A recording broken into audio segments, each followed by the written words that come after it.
protect the people and work with the people. And so he had even met a lot of the youth. He'd come out to Standing Rock and met the youth.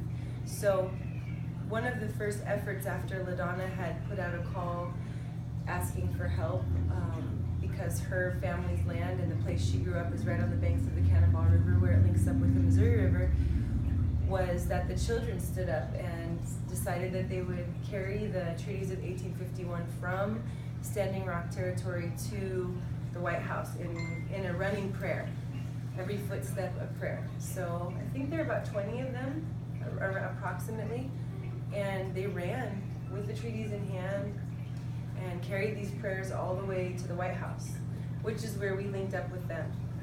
We were called to the area for the DNC to bring our prayers to the streets and to keep the peace in the streets, because we knew there was a lot of turmoil going on. Many of us were, voting for Bernie and voting for positive change, and we were called there. It was a calling. And so our little family, our little musical medicine family, we went there in prayer also. And when we were done with the DNC and had just had a good initiation with riot police and bringing our songs and our prayers into the streets, which was beautiful to watch, this weaving of the energy shift. There were times where riot police were collapsing on the people, and suddenly our little community would come through singing these or chanting these prayers like we are in this together, and it was like that energy just broke up the violence, and the riot police would actually step back.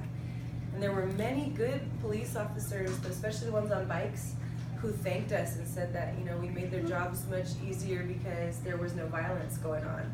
I mean, not the riot gear police so much, it's a little bit of a different positions, but more like the ones that are out there on their bikes and really there to hold that peace and keep that peace, which hopefully a lot of our peace officers are there to do. So after we had done that, we heard about the youth, and Preach was the first one, Spirit was the first one to go with them. And when we heard their message, we were so moved.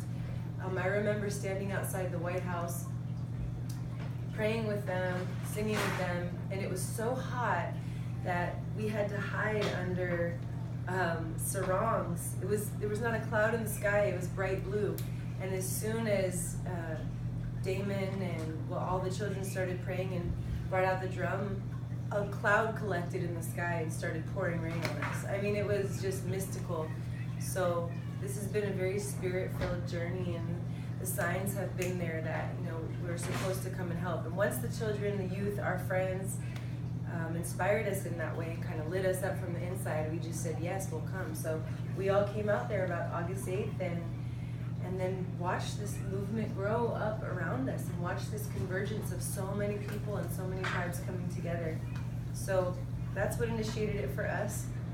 And currently, the camps have been dismantled and people have been forcibly removed, and we're still in prayer. We're still standing for the waters. We're still standing for protection of all of our people and for the water for the future generations. So that's what kind of has brought us all here together. And the part about the prophecies is really beautiful to me because I've heard it now from so many different tribes, and I was wondering if you wanted to share. It's a big part of the message of the youth as well, that we are living in the time of the seventh generation.